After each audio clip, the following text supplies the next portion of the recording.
Sweet and spicy eggplant. Kakaibang luto ng talong guys. Ang sarap neto guys. So, pag may talong kayo guys, iwain nyo lang ng ganito.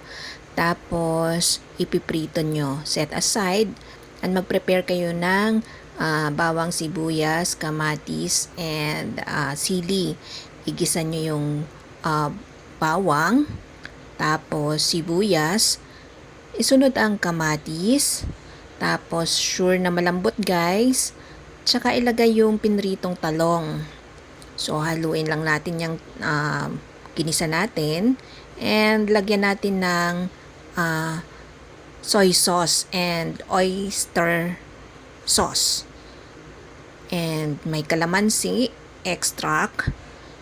And after that, lagyan natin ng asukal based sa tamis na gusto natin. And yung maanghang, syempre. That's why spicy.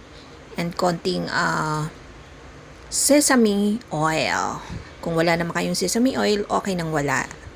So, ayan na guys. Masarap na yung ating talong. Lutong talong. O, diba? Ang sarap niyan guys. Ang sarap niyan. O, ha? So, sa mga naghahanap ng ibang luto ng talong.